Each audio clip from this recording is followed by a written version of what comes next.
Today is all about a training on eliminating your clients' limiting beliefs extremely quickly. And so, this is a training where you will learn what to do and, most importantly, what to not do when you're presented with a conflict with your clients, which is going to be each and every client that comes to you, right? It's very typical for our hypnosis clients and even our coaching clients to give us conflicts. For example, I want this, but I feel this instead, a typical conscious to unconscious conflict. And today we're going to work on an example about emotional eating. So if you are someone who wants to blow your client's mind and have results within the first 15 minutes of your session, then definitely listen to this. I know a lot of hypnotherapists have been taught to do pre-talks, rapport building, and inductions within that first 15 minutes. We don't waste time in any of that because we know what question to ask. So inside our hypnotic questioning sessions, we always ask the client, what is the problem? And so if a client comes to you with emotional eating problems, they maybe say, okay, I want to stop eating chocolate when I'm stressed, but every time I'm stressed, I just can't stop searching for it. I can't stop craving it. So that is a typical conflict, right? I want to stop eating chocolate when I'm stressed, and at the same time, I'm always seeking it. That is a very typical conflict that our clients present us with.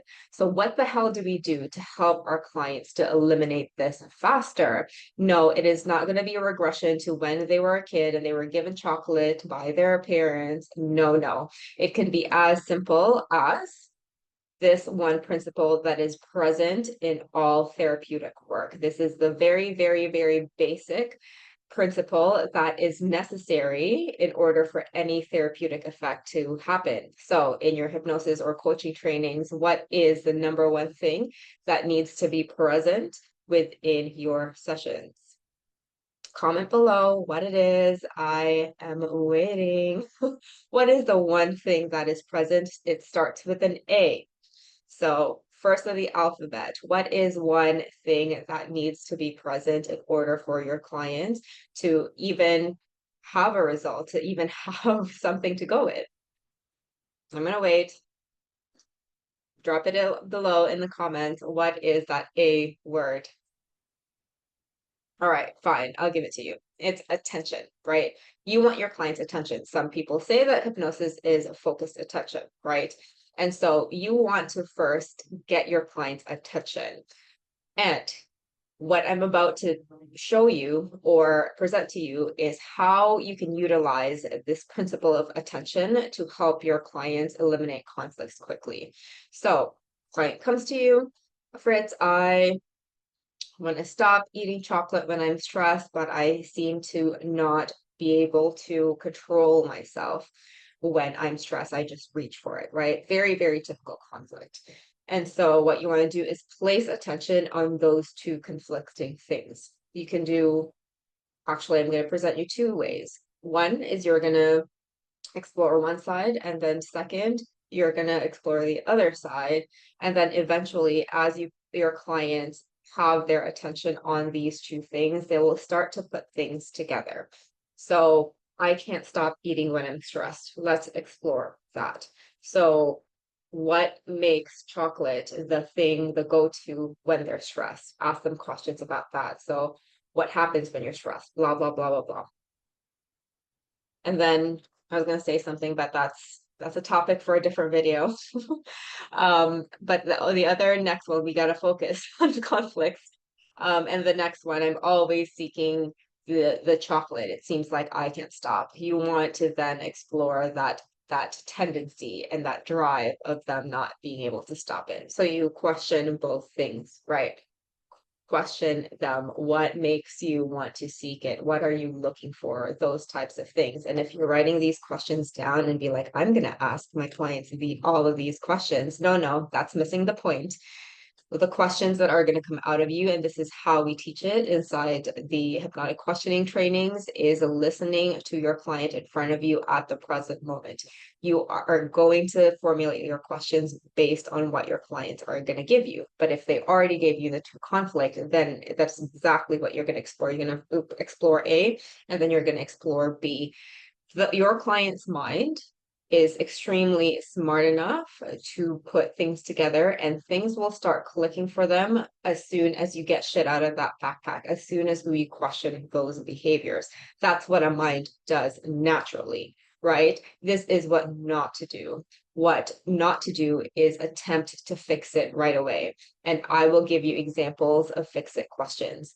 The first one is, for example, you decided to explore this stress eating feeling, right? And so a fix it question, I had to write this down because my brain doesn't normally go to fix it questions anymore. What would you do when you're stressed instead of eat chocolate? That is a fix it question, right?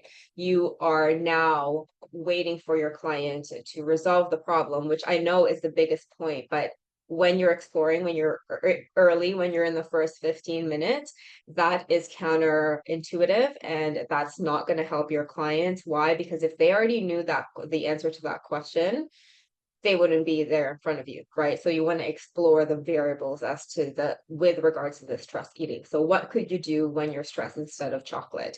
They are going to give you all the excuses and all the things they've tried. They are there to go to you to help them find another choice. So asking that at the beginning is a cop out and really, really not helpful for you and your client. So avoid that shit. Or if you're doing and exploring the other side of them always seeking the chocolate, even though they don't want it. A fix it question is, what can you seek instead of chocolate? What can you do? Maybe have some fruit, maybe have some protein. That is a fix it type question. There is a time and place for that, but not at the first 15 minutes. If you do want that breakthrough within it, you want to explore it first. So instead, as I mentioned, explore it. Be curious. It is not your role to fix a client's problem. It is the unconscious mind's role, your client's unconscious mind. So if you're finding yourself asking the questions, those are fix it type questions. What can you do when you're stressed? What would you rather feel instead of stress? Truth of the matter is, you can't stop stress from happening to you or any of your clients. So by asking them that question of what do you want to feel instead of stressed, it's gonna only help them temporarily, because life will be life in, right? Life will be life in, and stress will be stressing. So you cannot prevent the stress from happening. Instead, you want to explore what happens to your client at the moment when they're stressed so that they gain the awareness. So what was unconscious becomes conscious. That is a breakthrough, right? So that they can explore that so that they can solve their own problem and find their choices moving forward. Isn't that a more powerful way to help your clients? I don't know about you, but absolutely. Okay. So I hope that this helped, and let me know how that goes. Apply this to your next session and you will find that your breakthroughs are going to get faster and faster and faster. I will see you around.